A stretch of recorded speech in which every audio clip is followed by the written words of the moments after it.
मंच पर विराजमान मंत्रिपरिषद के मेरे सभी साथी, उद्योग जगत के सभी मित्र, भिन्न भिन्न देशों के सभी राजदूत और बहुत बड़ी संख्या में पधारे हुए नौजवान दोस्तों,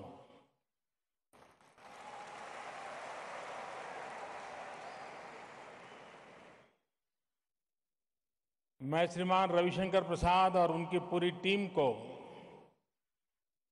हृदय से बहुत बहुत अभिनंदन करता हूं, बधाई देता हूं कि उन्होंने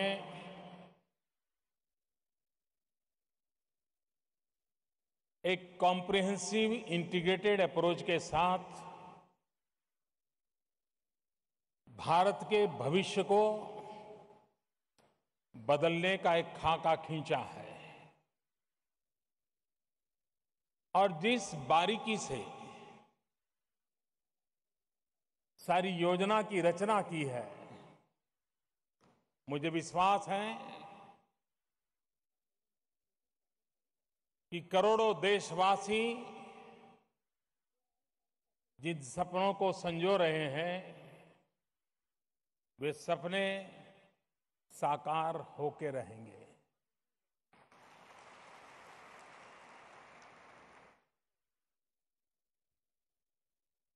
उद्योग जगत के कुछ मित्रों को यहां मंच पर डिजिटल इंडिया के संदर्भ में वे क्या सोचते हैं, वे क्या कर सकते हैं, ये विचार हमें सुनने को मिले। हमारे रविशंकर जी हिसाब लगा रहे थे बैठे बैठे कि वो क्या बोल रहे हैं, और उन्होंने मुझे बताया कि करीब करीब 4.5 लाख करोड़ रुपए का इन्वेस्टमेंट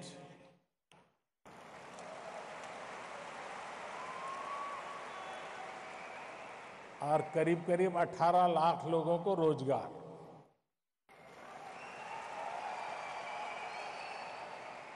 अब ये तो जो ऊपर बैठे हैं उन्होंने बताया, नीचे बहुत बड़ी मात्रा में बैठे हैं, उनका भी सुनना बाकी है, क्योंकि यहां बहुत बड़ी मात्रा में इस क्षेत्र में पहले से ही काम करने वाले उद्योग जगत के मित्र बैठे हैं। वक्त बहुत तेजी से बदल चुका है। पहले हम लोग कभी किसी परिवार में जाते थे, छोटे बच्चे से बात करते थे, तो बच्चा क्या करता था, अगर आपके चश्मे हैं तो खींच के ले लेता था, या आपके जेब में इंडी पेन है तो उसको उठाता था। लेकिन आज आप मार्क करना, वो न चश्मे को हाथ लगाता है न इंडी पेन को हाथ लगाता है, वो आपका मोबाइल फोन छीनता है।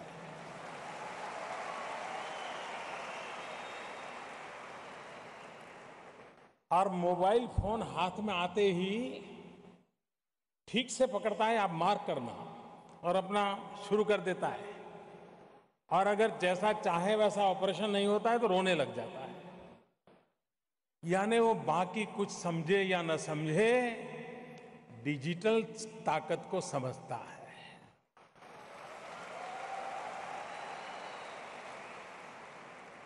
समय की मांग है कि हम इस बदलाव को समझें, और अगर हम इस बदलाव को नहीं समझेंगे तो हम कहीं पड़े रहेंगे कोने में, दुनिया दूर चली जाएगी, हम देखते ही रह जाएंगे।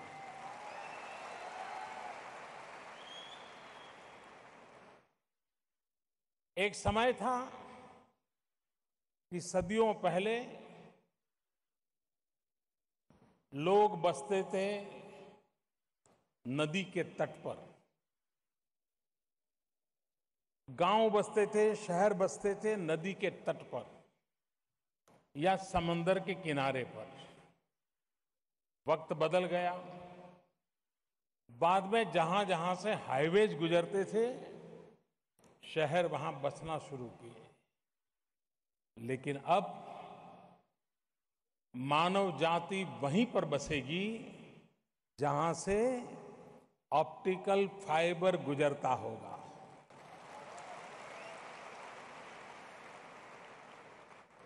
ये बहुत बड़ा बदलाव आया है और इसलिए अगर विश्व के अंदर 125 करोड़ का देश अपनी ताकत का अगर एहसास करवाना चाहता है, तो हम हजारों साल पुरानी महान संस्कृति है,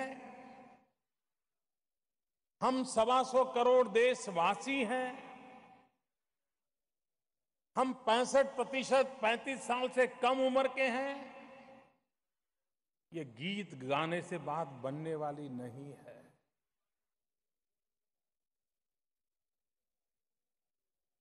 ये जो भी विरासत है, जो सामर्थ्य है, उसके साथ आधुनिक विज्ञान को, आधुनिक टेक्नोलॉजी को जोड़ना अनिवार्य है। अगर डेमोग्राफिक डिविडेंड, इसको अगर डिजिटल स्ट्रेंथ नहीं मिलेगी,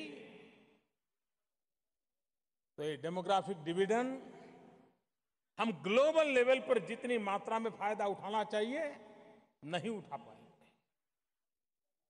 और इसलिए देश को तैयार करने की आवश्यकता है। आज हमारे देश में करीब करीब 25 करोड़ 30 करोड़ के बीच इंटरनेट यूजर्स हैं।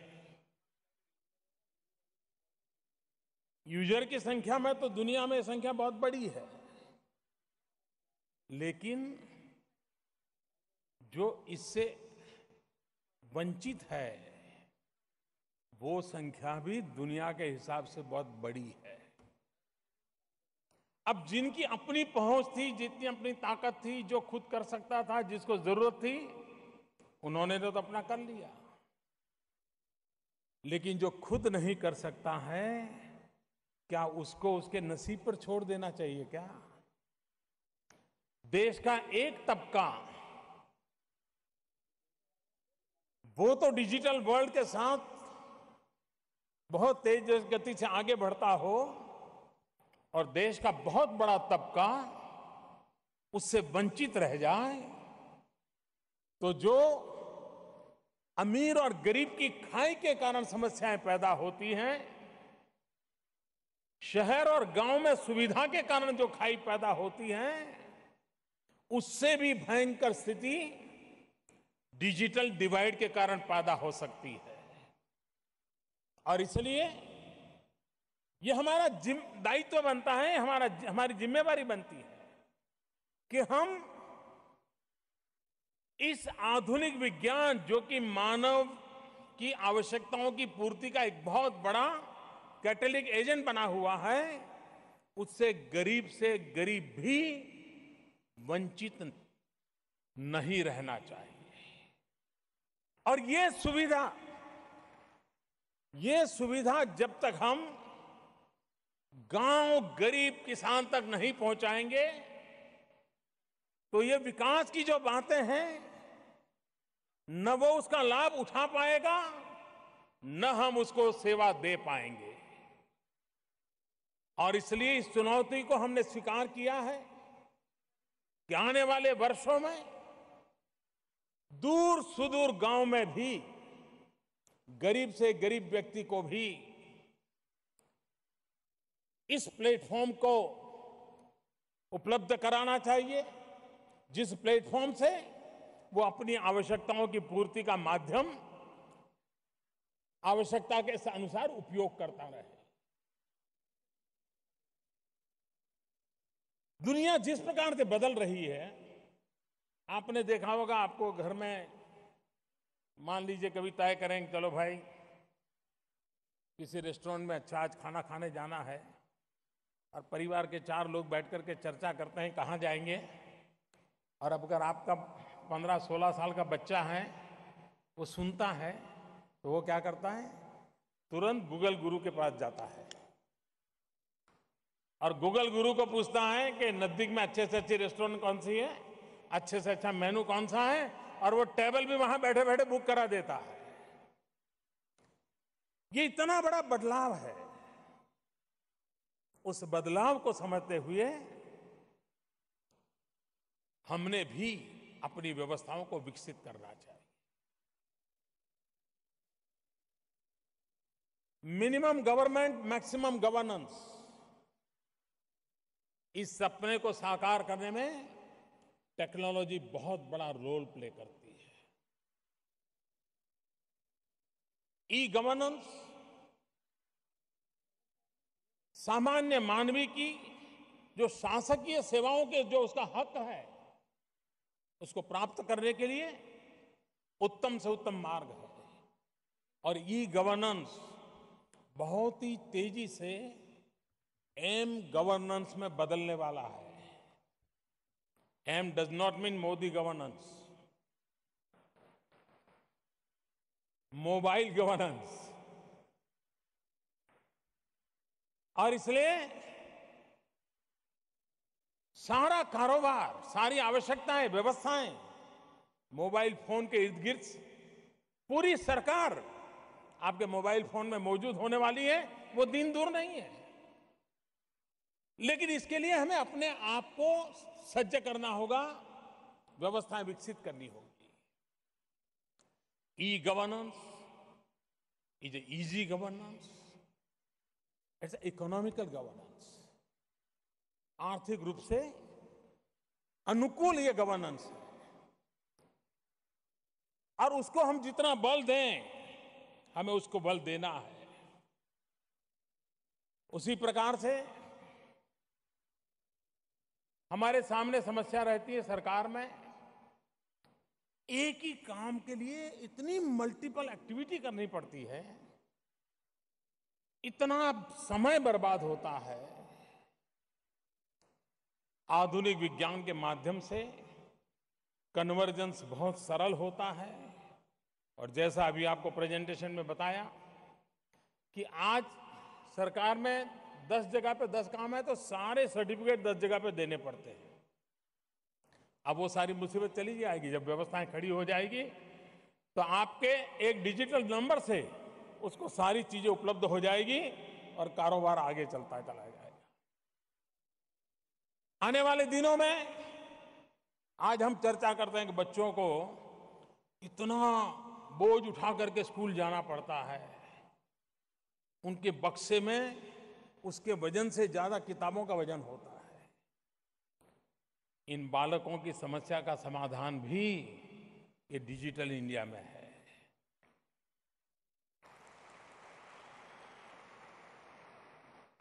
सारा सिलेबस एक छोटे से इक्विपमेंट में वो अपने साथ लेकर के घूम सकता है। और इसलिए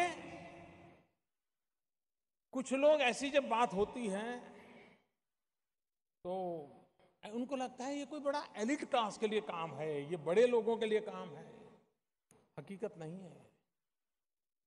जब सैटेलाइट छोड़े जाते थे आज से कुछ वर्षों पहले, तो कुछ लोग डिबेट करते थे कि भारत जैसा गरीब देश, ये सैटेलाइट किसके लिए छोड़े जा रहे हैं, क्या उपयोग है। लेकिन आज वही सैटेलाइट वेदर फोरकास्ट अगर सही ढंग से करता है तो सीधा सीधा फायदा गरीब किसान को होता है। जब खर्चा करते हैं तो आलोचना होती है, लेकिन वही बाद में सामान्य मानवी की आवश्यकताओं की पूर्ति करता है।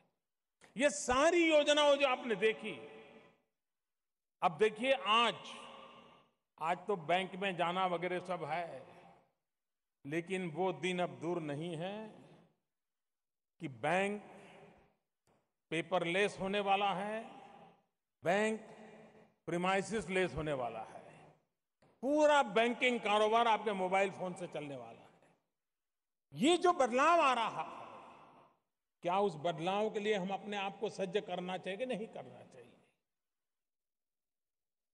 इन्हें वे हम देखें तो जब हम 19वीं शताब्दी में से तब से इन कामों को तेज गति से आगे बढ़ाने की आवश्यकता थी।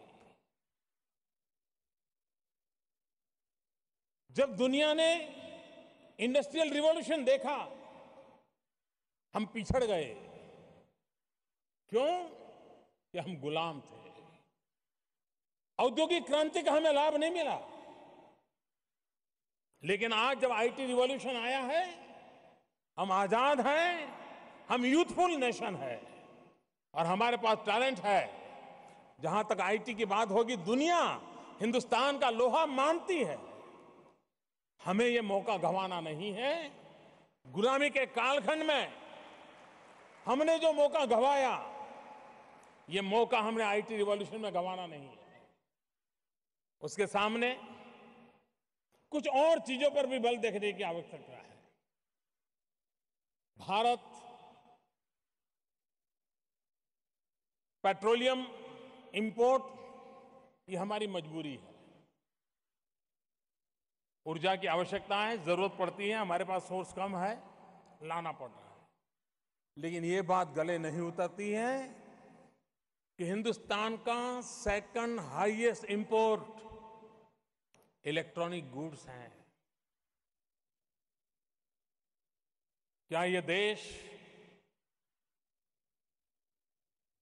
जहां पर इतने आईटी प्रोफेशनल्स हो, जहां इतनी बड़ी मात्रा में उद्योगकार हो और कोई बहुत बड़ी ऐसी टेक्नोलॉजी भी नहीं है, क्या हम हमारे देश में इलेक्ट्रॉनिक गुड इतनी बड़ी मात्रा में न बना पाए कि जो क्वालिटेटिवली ग्लोबली कॉम्पिटिटिव हो और भारत का बना हुआ हो, ताकि भारत को कभी बाहर से इंपोर्ट न करना पड़े।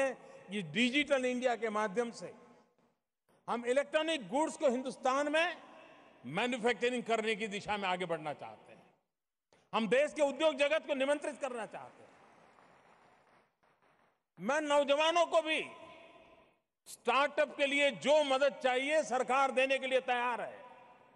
और आज दुनिया में स्टार्टअप की दिशा में हिंदुस्तान के नौजवानों की संख्या बहुत बड़ी मात्रा में है और आने वाले दिनों में शायद अमेरिका के बाद हम नंबर 2 पर आ जाएंगे स्टार्टअप के लिए। लेकिन इसे और बढ़ाना है। मैं देश के नौजवानों को भी चुनौती देता हूं। अगर आईटी प्रोफेशनल्स हमारे हैं, दुनिया की आईटी कंपनियों में ढेर सारी मात्रा में भारतीय मूल के लोग नजर आते हैं, लेकिन क्या कारण है कि गूगल का इनोवेशन हमारे यहां नहीं होता है? क्या कारण है कि इनोवेशन बाहर होते हैं? डिजिटल इंडिया के माध्यम से हम देश के नौजवानों को इनोवेशंस के लिए आह्वान कर रहे हैं। कहां आइए, इस चुनौती को स्वीकार करिए। और भारत जैसे देश को सबसे पहली आवश्यकता है, जैसे मेक इन इंडिया का महत्व है, वैसे ही डिजाइन इन इंडिया भी उतना ही महत्वपूर्ण है।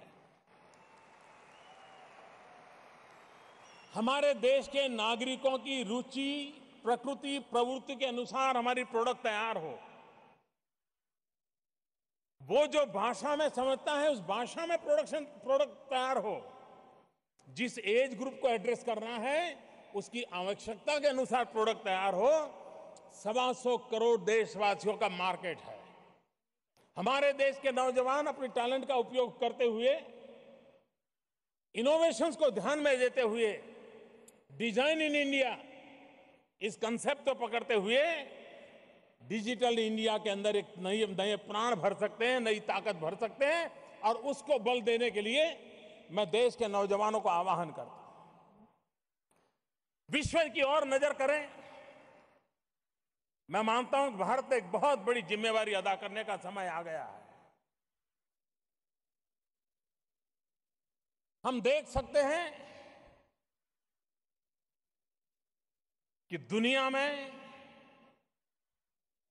रक्त विहीन युद्ध, और मैं बहुत जिम्मेवारी के साथ बोल रहा हूं, रक्त विहीन युद्ध के बादल मंडरा रहे हैं। इस रक्त विहीन युद्ध से जब बादल मंडरा रहे तो सुख चैन की जिंदगी मानव जी सके, क्या भारत इसका नेतृत्व कर सकता है कि नहीं कर सकता है? क्या विश्व को सुख चैन की जिंदगी जीने के लिए, रक्तहीन युद्ध से सुरक्षा देने के लिए, क्या भारत की टैलेंट काम आ सकती है कि नहीं आ सकती है? मैं जो रक्तहीन युद्ध की बात करता हूं, वो मुद्दा है साइबर सिक्योरिटी का। दुनिया के हर देश को चिंता है कि हम इतना सारा कर रहे हैं, अगर साइबर वॉरफेयर हो गया और ये किसी ने एक क्लिक दबा करके रोक दिया तो हमारा तो देश ठप हो जाएगा, सारी स्थितियां बर्बाद हो जाएगी। क्या दुनिया को साइबर सिक्योरिटी देने का, रक्तहीन युद्ध से सुरक्षा का कवच देने का काम भारत के नौजवान अपने इनोवेशन से कर सकते हैं क्या? और दुनिया को विश्वास हो जाए कि साइबर सिक्योरिटी का जहां तक मसला है, हिंदुस्तान का प्रोडक्ट होगा तो हम सुरक्षित हैं, ये विश्वास हम पैदा क्यों न करें?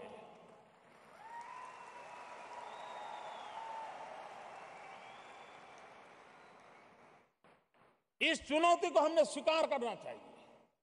और डिजिटल इंडिया का सपना यह भी है, तो रक्तहीन युद्ध का जो हमारे सामने बादल मंडरा रहे हैं, तब मानव जात को सुख चैन की जिंदगी के लिए साइबर सिक्योरिटी बहुत अनिवार्य हुई है।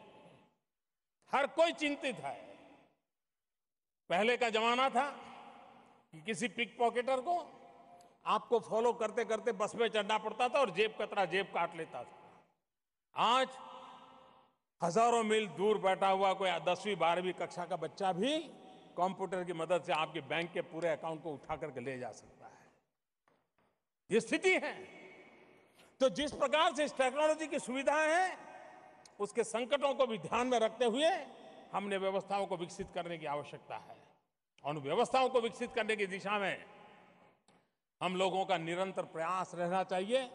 और उस प्रयास की पूर्ति करने के लिए मैं आपको आह्वान करता हूं, भारत संकल्प करे कि इलेक्ट्रॉनिक गुड के इंपोर्ट को बहुत तेजी से कम करते करते हम आत्मनिर्भर कैसे बने। साइबर सिक्योरिटी के संकट से जूझ रहा विश्व, उसे साइबर सिक्योरिटी के देने में भारत के इनोवेटिव आइडियाज, भारत के लोगों के प्रोडक्ट, ये दुनिया को एक नया विश्वास कैसे दे, उसके लिए हम कैसे आगे बढ़े। हम जो नई नई व्यवस्थाएं विकसित कर रहे हैं, और ये व्यवस्था है, अब मैं साफ देख रहा हूं कि अब डिजिटल गोडाउन वो दिन दूर नहीं होंगे। आप अपना सारा सामान डिजिटल गोडाउन में रख देंगे, सारे आपके इंपॉर्टेंट डॉक्यूमेंट्स हैं डिजिटल गोडाउन में पड़े होंगे। प्राइवेट कंपनियां आएगी, जैसे आपको लॉकर मुहैया करते हैं वैसे डिजिटल लॉकर मुहैया करेंगे। और इस बदली हुई व्यवस्था को हम कितनी तेजी से आगे बढ़ा सकते हैं, उस पर हम बल देना चाहते हैं। और आज जब हम इस डिजिटल इंडिया को लॉन्च कर रहे हैं, तब उन सपनों को साकार करने का जो हमारा प्रयास है, तब मैं जरूर कहना चाहूंगा, I dream of a digital India where high speed digital highways unite the nation.